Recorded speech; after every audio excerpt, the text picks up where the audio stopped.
Welcome to the Other 99% podcast. I'm your host, Lisa Duck, a coffee-loving direct sales enthusiast who's obsessed with a good digital system. Come join me for a realistic look into the world of direct sales. We'll explore inspiring perspectives, learn about unique business tips, and celebrate success stories that often go untold. Because on the other 99%, every seller matters. Hey everyone, it's me, Lisa, and welcome back to another episode of the Other 99%. Today, I wanted to jump in and talk to you about customer retention.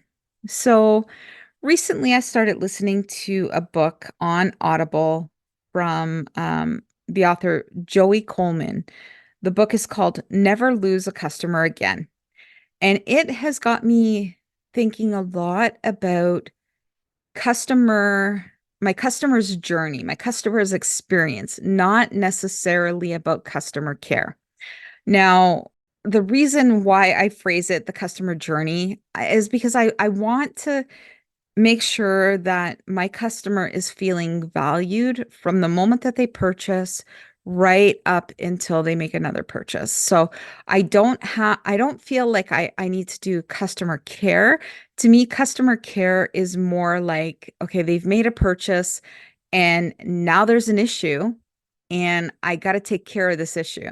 I want to make their experience or their journey with me a memorable journey, something that they want to keep coming back for. So I do this by trying to build a strong relationship with my customers. There are many customers that I have that, will send me a text or shoot me a message in Facebook telling me about, their weekend or how they had fun with their daughter and oh my goodness, my daughter had a baby or, my family is going to Mexico on vacation. They just feel that they need to share. Heck, I have one customer and it makes me smile every time I get these messages. But this one customer will actually send me pictures of her in like all these like fantastic beaches in like Mexico and stuff like that. And she has epicure. She travels with her epicure. So I have like a beach backdrop with like a package of mac and cheese. And it just makes me smile every time I see it because it's like this customer knows the value of that product and she values our relationship so much that she's like, look, Lisa, I like have to take this everywhere. I love it so much.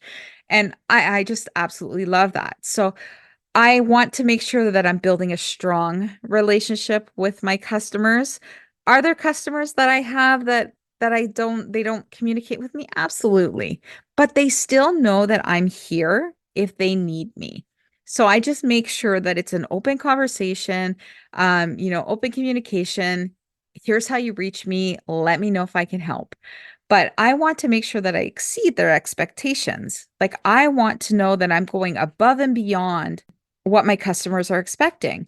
So, how can I do this? I will just randomly send them a surprise in their next order, or I'll drop a quick little handwritten note in the mail just thanking them for their business.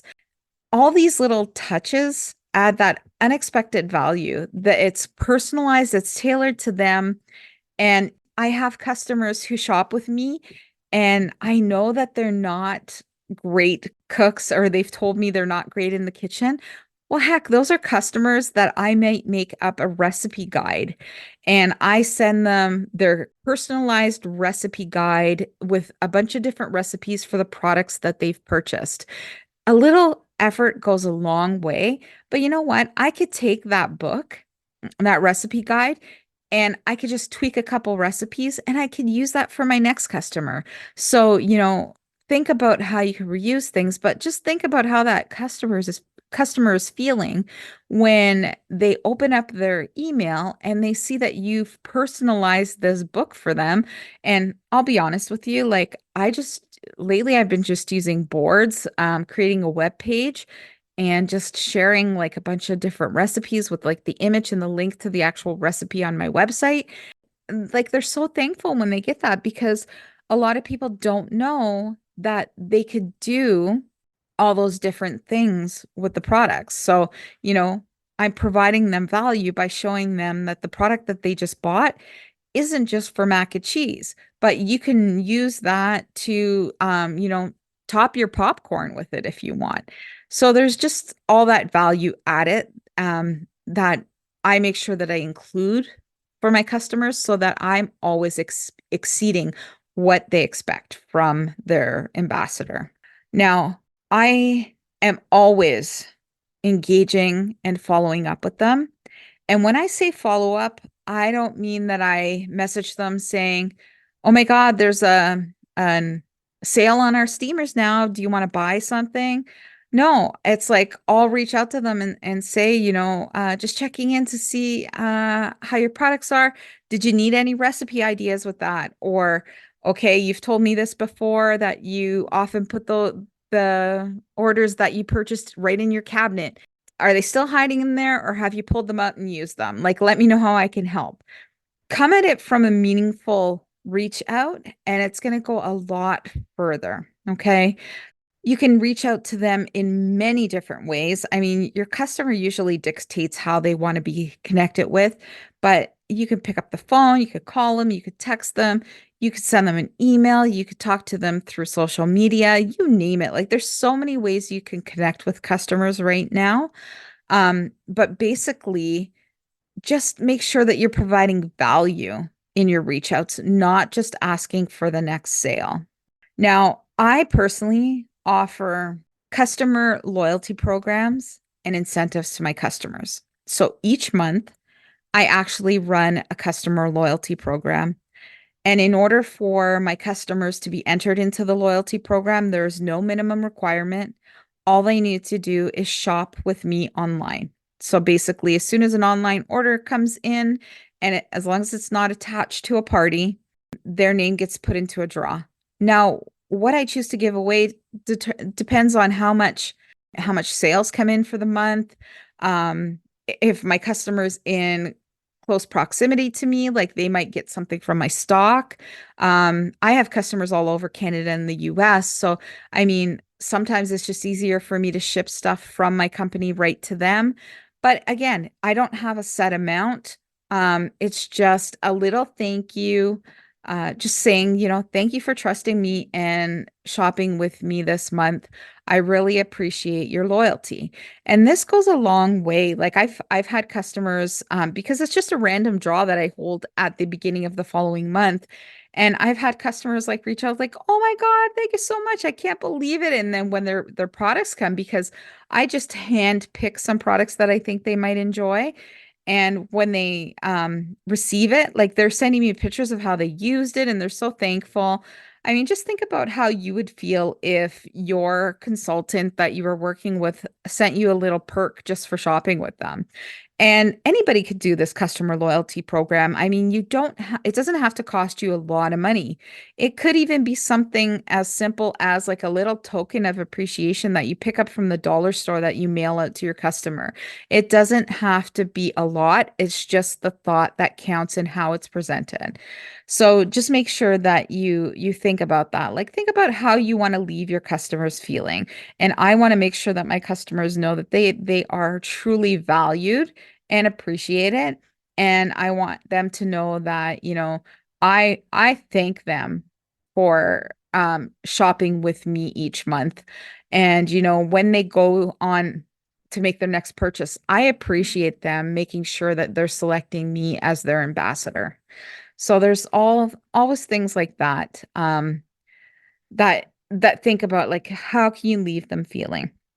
The next thing I want you to make sure that you think about is ask for your customers for feedback. Like feedback about stuff that you're doing it could be in your customer communities on Facebook, in your emails, how you're presenting things. Ask them for feedback and how they would see it improved.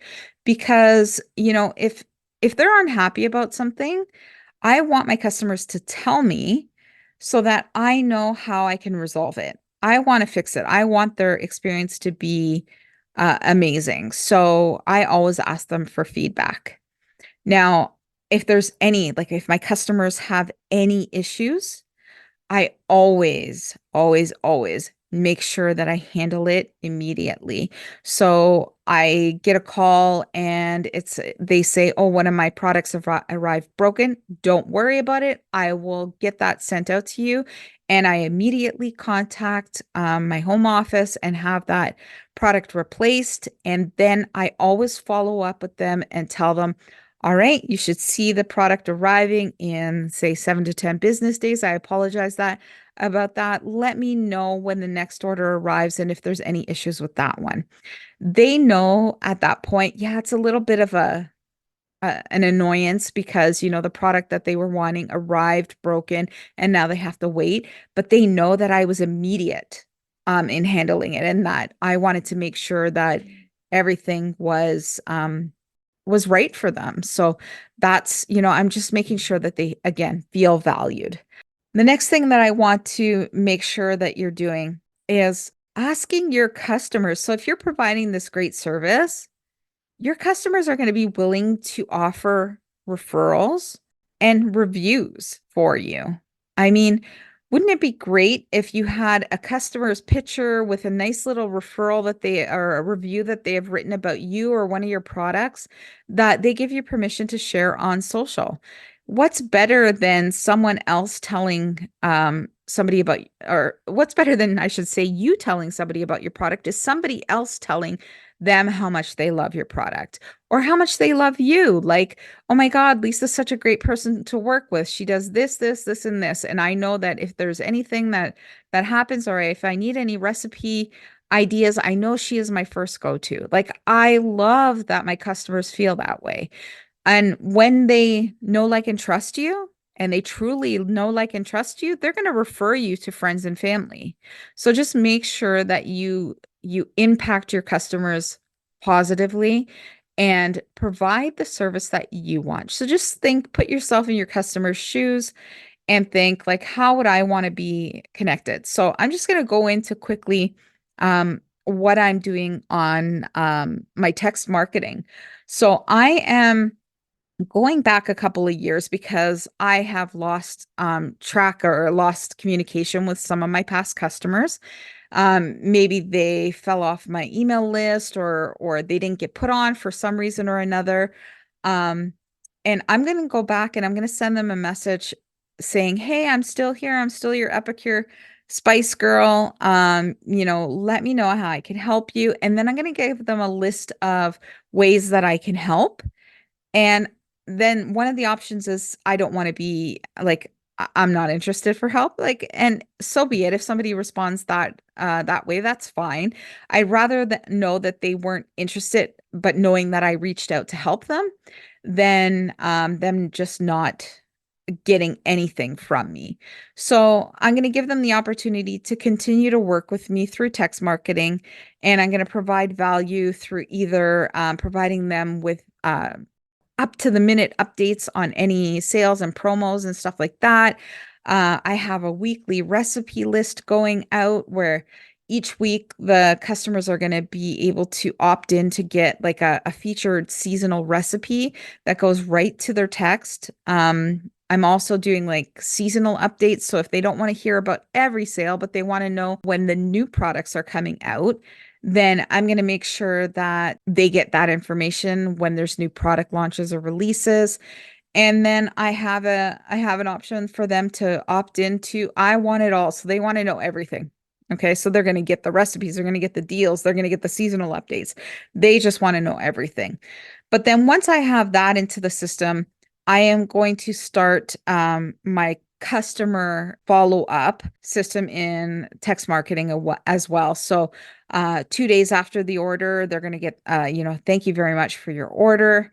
And then in 2 weeks, they're going to get, hey, just checking in. Your order should have arrived by now. Let me know if there's anything that you need, any recipe ideas, or let me know if there's any issues with your delivery. And then by that time, they're going to be looking at it and like they might say, "Oh my God, I haven't received it." And then they'll send me back a message and I'm like, "Okay, well, you should have received it, and we could address the situation before it's like a month out." And then they're why I didn't get my epicure, right? So you stay top of mind with them. And then 2 months after their initial order, they're going to get a message saying, just checking in. Um, how's your supply of whatever, like whatever they purchased? Let me know if I can help you top up or if you're interested in trying something new. So I just want to be of service to them and be top of mind. So that's my whole idea with jumping into the text marketing, because let's face it, text is seen more often than email. So I want to take my customers and offer them that opportunity to be in communication with me through text as well. So everyone, I mean, I'm just going to go through these little points quickly before I conclude this podcast episode. But so just make sure that you're looking at building a strong relationship with your customers. You want to always exceed what your customer expectations are. You want to be consistent in your follow-up and your engagement with them. You don't want to let them go. Like the worst thing that you could do is let them go 2 or 3 months without hearing from you. And then your company offers a huge sale and you're in their inbox saying, "Oh my God, everything's on sale for 20% off now. What can I get for you? Or what do you need to top up on?" Like that's the worst thing that you could do. It's like, "Hi, I'm only talking to you when I need to make some money. And please, please, please, please don't go to your customers at the end of a month saying, I'm $50 away from reaching my goal for this month. Can you help me out?" Like that's a red X, like no, don't do that. So yeah, make sure that you're being a valuable to or value to your customers. And like I said, consistent with your follow-up and your engagement. Don't let them go unread. Don't let them go unresponded. And don't be salesy to them all the time. Incentivize them, reward them for being a loyal customer to you, and let them offer feedback and make sure that you handle any issues right away and always encourage them to refer you and review you. They could even post you. I've been asking recently my customers to tag me with a meal that they've made in their story. And then I will share that story out again, saying like, "Look who's cooking with Epicure." And it's been getting great results. Like people are loving the seeing the pictures. And not only that, but Epicure is then going out to their customers in their stories too. So I absolutely love doing so many things. And you know what? Those who are putting me in their stories, I'm putting them in a draw and rewarding them. And it's not costing me a lot of money at all. It's like a stamp and a meal solution. And I'm sending them a thank you for helping me out. And it's just a draw. So it's like if 50 people do it, it's like one random person out of 50 as a thank you for helping me grow my business and helping me be recognized on social. So I hope that you got a couple little tidbits on how you can work on your customer retention, how you can make an amazing customer journey for your community. But I would love to hear from you. If you have tips or tricks or even questions about customer care and customer retention and customer experience, drop me a message on social. You could find me at Lisa Duck or Spice It Up with Lisa Duck. Let me know how you're doing with your customer care. We'll talk to you soon. And again, thanks guys for joining me on another episode of The Other 99%, and we'll see you next time. Take care. Hey, thanks so much for taking the time to listen to the podcast. I hope you enjoyed this episode. If you would take a minute to rate and review the podcast, I would absolutely love it. And if you know someone who really needs to hear this podcast, please feel free to share it with them. More listeners, the better. And if you know someone who would like to be a guest on the podcast, or you yourself would like to be a guest, be sure to check the link in the show notes or visit lisaduck.com and click Be a Guest. We'll talk to you soon.